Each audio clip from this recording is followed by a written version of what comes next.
Alright, gentlemen, welcome to yet another exciting episode of Strawberry Fields Whatever. And today we're not going to be talking about big shifts in geopolitics. Today I want to get a little bit into the nitty-gritty of Ukrainian nutritional priorities. So recently I saw a video of Magyar. Magyar is the commander of Ukraine's drone forces, and yes, Ukraine has a dedicated drone command. He's probably one of the people we're going to be talking about in the future, like for 100 years hence, the same way we talk about Manfred von Richthofen, the Red Baron. This is probably the world's first drone piloting ace, or at any rate the most famous one from the Russo-Ukrainian War. And anyways, he's been promoted to command of the Ukrainian drone forces, and he said that Ukrainian drone forces should switch priorities now from so much Russian equipment. So hitherto they've been targeting Russian tanks, Russian infantry fighting vehicles, Russian artillery to a significant degree, and now they're going to switch priorities to Russian infantry. Now that tells us something. It tells us something about the stage at which this war is. Now, before we want to understand the stage of the war, first we need to understand what tanks, infantry, fighting vehicles, artillery, airplanes, and infantry fundamentally are. And to do that, we're going to consult once again a longtime friend and supporter of this channel, even before this channel was established, a certain Mr. Karl von Clausewitz, Prussian military thinker, author of the seminal book On War, which is On War. It's the seminal book on war. And according to Clausewitz, essentially every army only has three arms, those being infantry, artillery, and cavalry. Now, in the modern armies, this is not really so much focused on are these guys on foot, are these guys on horses. It's really, you can really break them down as the guys who dig in and hold positions. Those would be the infantry. The guys who fire at the other guys in order to kill them, those would be the artillery, and the guys who maneuver around the other guys in order to surround them, those would be the cavalry. So, by this definition, like tanks are obviously cavalry, but also mechanized infantry are cavalry. They are specifically what would in past eras be dragoons, which I have mistakenly called hussars on this channel before. But yeah, dragoons are essentially infantrymen who would ride into battle and then fight as infantry, but because they ride into battle, they can maneuver very quickly and they can surround the enemy, right?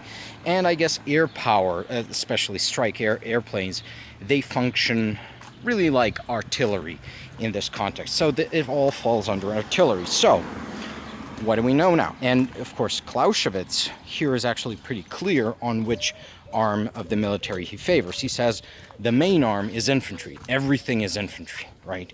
Then you have the ancillary arms, which are artillery and cavalry. And artillery, these are the guys who are going to do the bulk of the killing. And we see that now in Ukraine, that, I mean, the statistics change from year to year as the conflict evolves, but artillery is, I mean, it always accounts for more than half of the casualties on either side.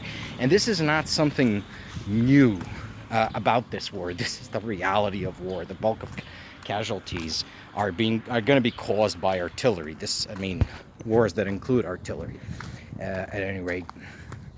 Because I think most of the casualties in the Roman social war were probably not caused by artillery. I mean, what do I know? I'm not really a historian. I just play one on YouTube.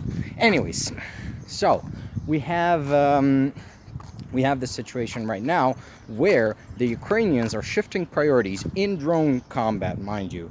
And here we're really talking about the grenade dropping and the FPV drones. They're shifting priority from the Russian, let's call them cavalry assets, those would be tanks and IFVs, so the maneuver elements, and the Russian artillery assets, let's call them, that's tube and rocket artillery fundamentally. And now they're shifting to infantry. Clausewitz says that infantry is the main thing, then you need to have artillery in order to kill the other guy, and then the cavalry is sort of a bonus, which allows you to win battles without too much bloodshed on either side, because cavalry is a maneuver element. It can bring firepower to bear on a space in the battlefield which the enemy doesn't expect. So you can surround, envelop, outflank an enemy, yada yada. But Clausewitz says if you really got to choose artillery, because artillery permanently solves the problem of an enemy, and it's more difficult to counter. So we are now at the stage of the war where the Russians really do not have much in the way of cavalry elements.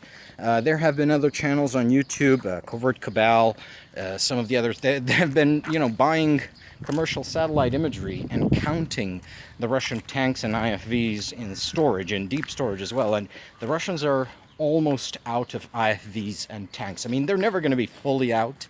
They could always make more of them, but I think the old Soviet stores are depleted, and the Ukrainians are destroying these things faster than the Russians can make them. Now, as for artillery, Russian tube and rocket artillery has been degraded to the point where basically Russians can no longer do the firewall thing. That's where they essentially fire everything they have at the enemy and just send the infantry at whoever's left, if there's anyone left, or they send it during the barrage while the enemy infantry are suppressed. That's no longer a viable strategy for the Russians because their artillery capacities have been significantly degraded. Now, in terms of strike aircraft, the Russians are still dangerous there, especially with the glide bombs. So what we're seeing now is essentially the Ukrainians striking these assets with deep strike capabilities. So there was the SBU operations with the essentially drones flying out of commercial trucks to strike Russian strategic bombers, and there was recently a deep strike, I believe, with a rocket drone against two Su-34. So these are fighter bombers, right? Where was it? Kursk Oblast? Maybe Volgograd. Yeah, it was in Volgograd. So now the Ukrainians are using deep strikes to try in as much as possible to disable this part of the artillery arm. But, so if the cavalry aspect is already taken care of, there's really no more risk for Russian maneuver, right, to win this war for them. And with the artillery arm being that significantly degraded, right, well, the main thing for Ukrainians was, okay, let's take away from the Russians this ability to kill us, because artillery is what kills the enemy, right? And if you deny the enemy his use of artillery, well, he can no longer effectively kill your guys. He can no longer effectively destroy your formations, right? So now if the priority shift is to infantry, if Magyar says, okay, we've battered their cavalry arm, we've battered their artillery arm, now we have to shift to battering their infantry, well, that tells you something about the Ukrainian plans. They no longer plan to just defend themselves, right, from maneuver by striking cavalry, or from being killed by striking artillery. They are now planning to take and retake land, because infantry is what takes and holds land. It's what takes terrain. And if the Russians have their infantry attrited away, then the Russians are going to start losing ground. They're going to start losing the occupied territories, and they may even start losing ground within Russia itself, within internationally recognized Russian territory. And the way that Magyar put forward the mathematics is, the Russians are recruiting 30,000 guys per month. We need to kill 35,000 guys per month to make the attrition really hurt the Russians. And if the Ukrainians can do that, they can grind away Russian manpower generation. But more importantly, here I'm going to disagree a little bit with Magyar. I don't think that 30,000 number is going to hold up, because the Russian economy is now grinding basically to a halt. The Russian state is running out of money.